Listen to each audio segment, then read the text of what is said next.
Bienvenue sur Africa 24 dans cette nouvelle édition de l'Africa Tonight. Voici les titres de l'actualité. La République démocratique du Congo renforce ses relations bilatérales avec le Qatar. Le tout premier ambassadeur congolais au Qatar vient de prendre ses fonctions. Il s'agit de Madame Valérie Lusamba Kabeya, nommée en août dernier. L'Ouganda ferme ses établissements scolaires plutôt que prévu pour réduire la possible propagation de l'épidémie mortelle d'Ebola.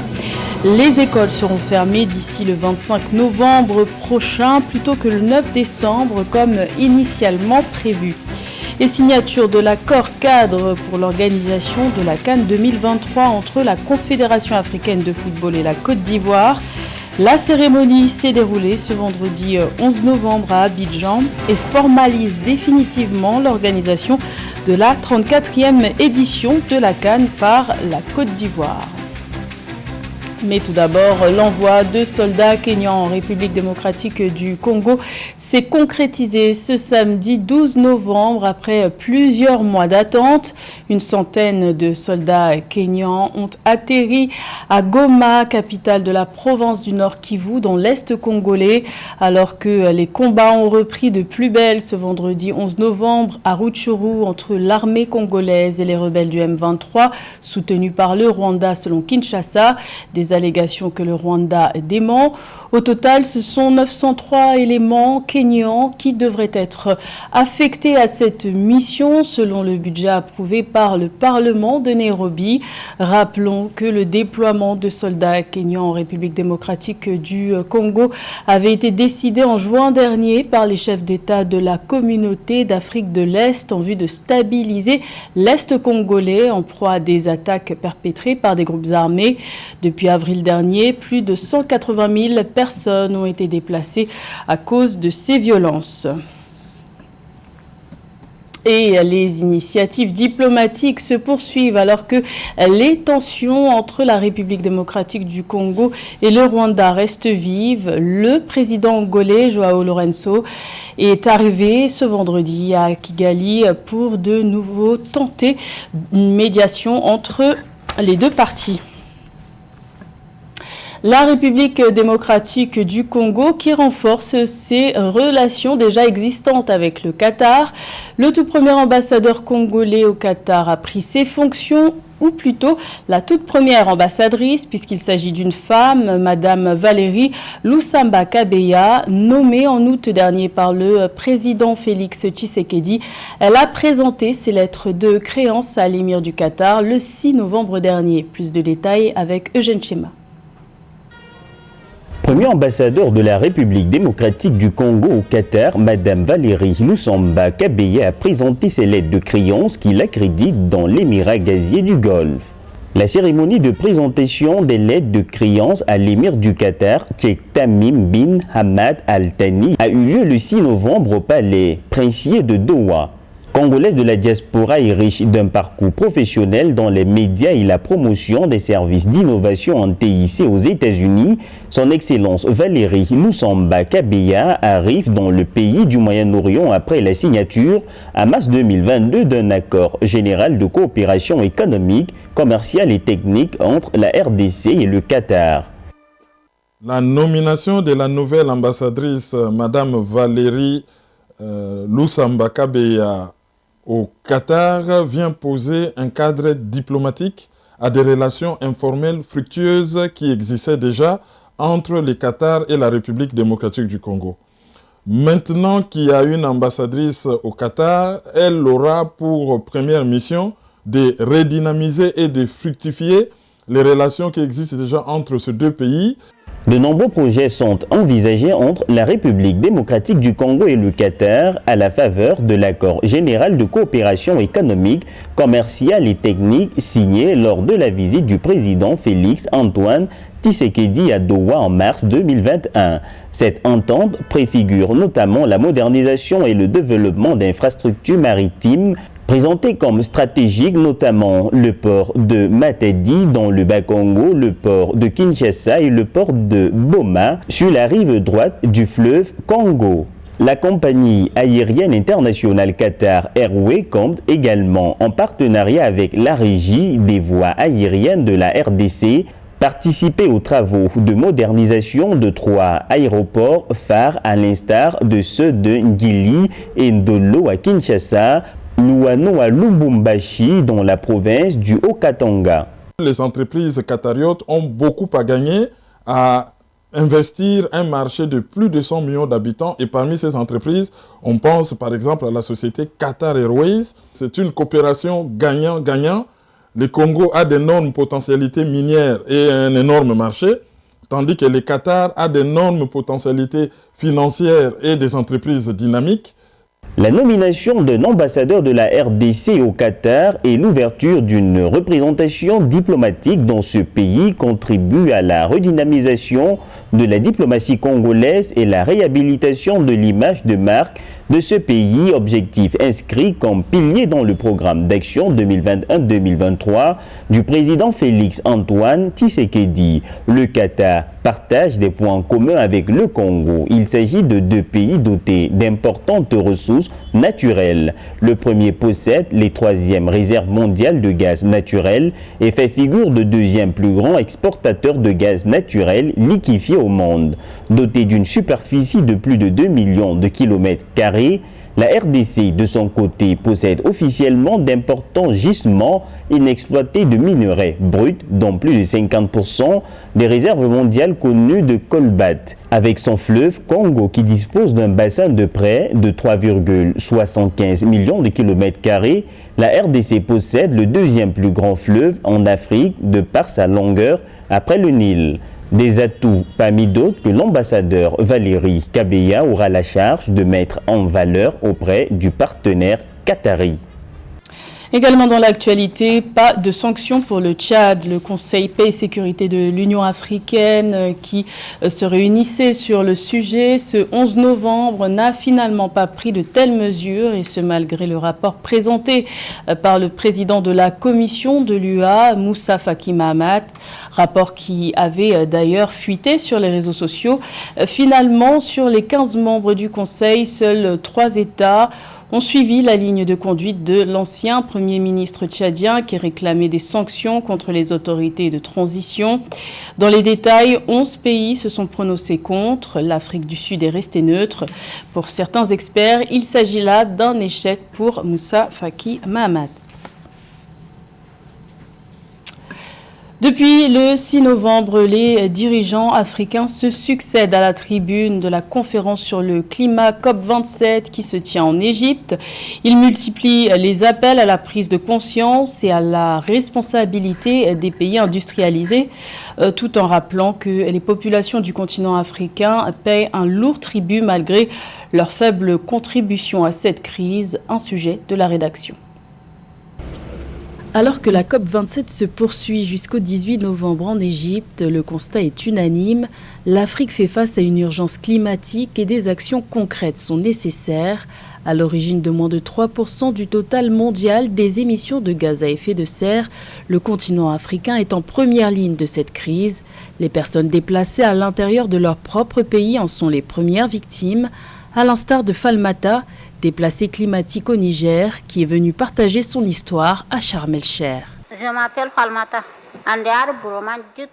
Je suis une personne déplacée au Niger. Comme on le sait, le Niger est un pays du Sahel. La condition de vie est extrêmement difficile, extrêmement compliquée car il manque de tout. Il n'y a pas d'eau potable, il n'y a pas d'hôpital. Les gens ont extrêmement faim. Ils connaissent plusieurs conditions sévères dont la sécheresse. Parfois, quand il pleut, la vie n'est pas facile du tout. La vie n'est pas facile pour les femmes et les enfants en particulier.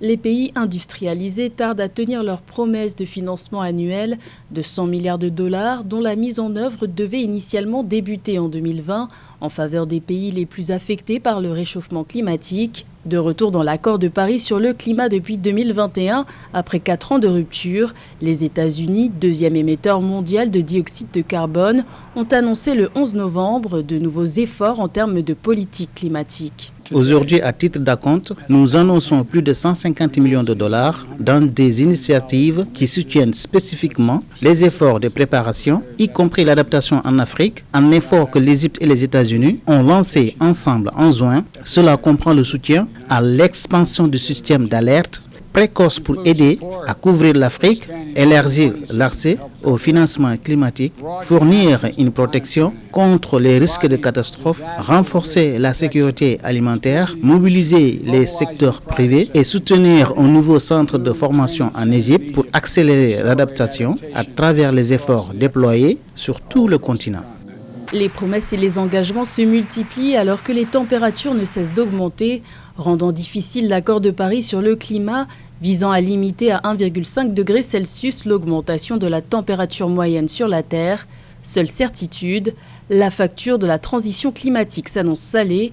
Il n'est désormais plus question de milliards, mais de billions de dollars.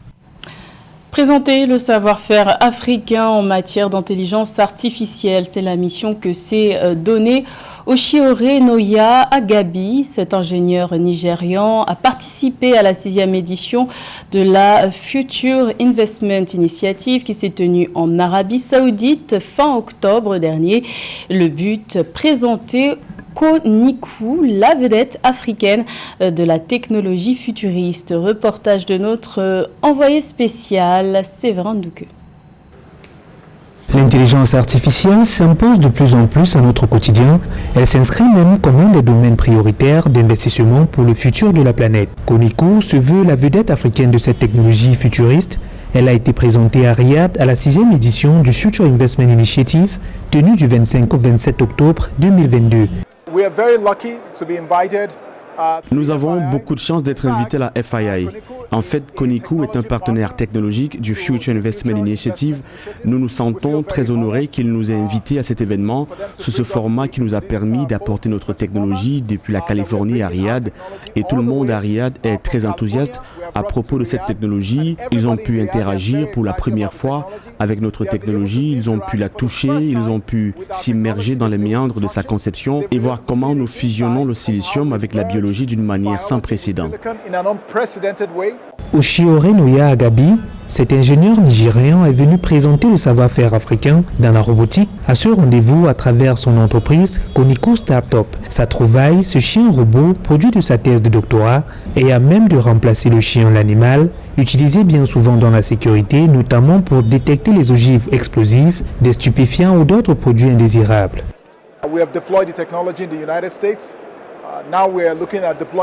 Nous avons déployé cette technologie aux États-Unis. Nous envisageons maintenant de la déployer au Moyen-Orient et dans de nombreux autres endroits. Elle a été construite, elle fonctionne. Nous l'avons déployée dans le domaine de la sécurité pour la détection d'explosifs. Nous l'avons déployée pour la détection de composés hors normes dans les boissons, la détection des plantes soumises à un stress. Nous l'avons également déployée pour les bloqueurs de mauvaise odeur dans l'industrie alimentaire et bien d'autres exemples.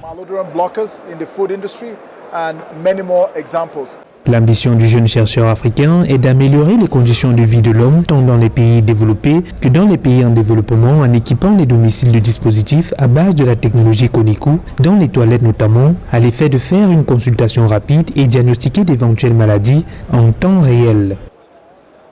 La résurgence de l'épidémie d'Ebola en Ouganda fait toujours plus de victimes. Une 50aine de personnes sont mortes de ce virus depuis septembre dernier, dont 8 enfants. Alors qu'une vingtaine de cas d'enfants infectés a été confirmée, les autorités ont décidé d'avancer de 2 semaines la fin de l'année scolaire pour les écoles maternelles, primaires et secondaires. Le but, freiner la propagation du virus. Les précisions de Joël Ballot. L'Ouganda a signalé 23 nouveaux cas d'Ebola parmi les élèves. Selon le gouvernement, au 6 novembre 2022, 53 personnes dont 8 enfants sont mortes d'Ebola sur 135 cas depuis l'apparition de l'épidémie le 20 septembre dernier. Pour freiner l'évolution du virus, le ministère de l'Éducation a ordonné la fermeture dès le 25 novembre des écoles maternelles, primaires et secondaires 2 semaines avant la fin prévue du trimestre.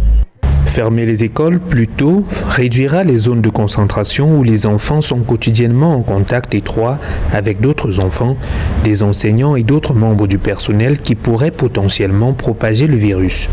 En soutien à l'Ouganda, l'Organisation mondiale de la santé s'est engagée à travailler en étroite collaboration avec le gouvernement pour contrer l'épidémie. Au vu de l'expansion rapide de cette maladie, l'OMS demande une réponse mondiale renforcée et une augmentation des investissements des donateurs dans la lutte contre Ebola.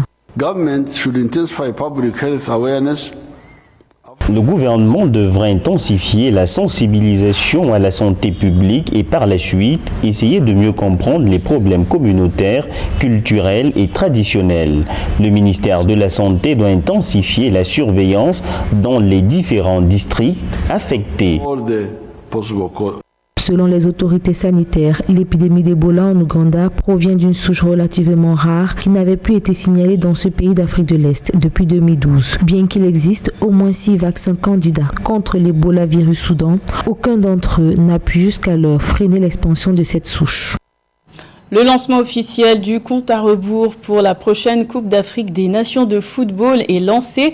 La Confédération africaine de football et la Côte d'Ivoire ont signé ce vendredi 11 novembre l'accord cadre pour l'organisation de la CAN 2023. Ce document juridique formalise définitivement l'organisation de la 34e édition de la CAN par la Côte d'Ivoire. Un sujet de la rédaction. Et maintenant, en avant pour la CAN 2023. En avant pour la CAN de la sublime Côte d'Ivoire et que vive et rayonne l'Afrique nouvelle. Je vous remercie. C'est confirmé, la Côte d'Ivoire organisera bel et bien la Coupe d'Afrique des Nations CAN 2023, initialement prévue au mois de juin de l'année prochaine, mais reportée au mois de janvier et février 2024. L'accord d'accueil et l'accord de confirmation pour l'organisation de la 34e édition de la Coupe d'Afrique des Nations ont été signés le 11 novembre 2022 par les présidents de la Fédération ivoirienne de football, FIF, du Comité d'organisation de la Coupe d'Afrique des Nations, COCAN, et de la Confédération africaine de football, CAF. Je voudrais, au nom du COCAN, me réjouir de la signature de ces actes qui confirment que c'est la Côte d'Ivoire qui organisera la prochaine compétition et qui permet au comité d'organisation de la Coupe d'Afrique des Nations 2023, c'est-à-dire le comité local d'organisation, de se mettre au travail dès maintenant. Nous avons reçu la feuille de route de Monsieur le Premier ministre et de la Fédération ivoirienne de football à qui la CAF a donné les différents pouvoirs. Et ces pouvoirs-là, avec la FIF, nous allons les mettre en œuvre au niveau de la Côte d'Ivoire afin de délivrer la meilleure CAN qui n'ait jamais existé, selon le vœu de Monsieur le Président de la République, Alassane Ouattara. Nous mettrons tout en œuvre au plan organisationnel, au plan structurel, au plan des moyens. Mais on ne pourra rien faire sans la Côte d'Ivoire unie, sans le peuple avec nous. Et c'est ce que nous souhaitons. Patrice Motsepe, président de la Confédération africaine de football, détentrice des droits de la compétition, a traduit sa reconnaissance au leadership des autorités ivoiriennes pour l'organisation de la CAN 2023. I just want to say we are going to host the most together in partnership, and as I've already thanked Prime Minister Patrick Achi. Nous allons organiser une des meilleures CAN, la plus inclusive qui soit, et c'est pour cela que je remercie le Premier ministre Patrick Achi. And also thank President Ouattara. Je voudrais également remercier le président Alassane Ouattara. And all the vice presidents and the leaders of CAF who are here with us today. I'm confident that football, African football, will be the winner. J'ai l'intime conviction que le principal vainqueur sera le football africain. And the people of Côte d'Ivoire, et le peuple de Côte d'Ivoire, the people of Africa, le peuple d'Afrique, will be proud of the world-class football. Seront très fiers du football de classe mondiale. And also the confidence that football gives our people on the continent. Et la confiance que le football donnera à nos populations. Selon l'État de Côte d'Ivoire, près de 500 milliards de francs CFA ont été investis dans les installations sportives, d'hébergement et d'ouvrages connexes pour l'organisation de la prochaine Coupe d'Afrique des Nations de football. Le COCAN est en voie de livrer d'ici à décembre 2022 les 6 stades où se dérouleront les rencontres. C'était le journal de la rédaction. Merci de l'avoir suivi. L'information continue sur Africa 24.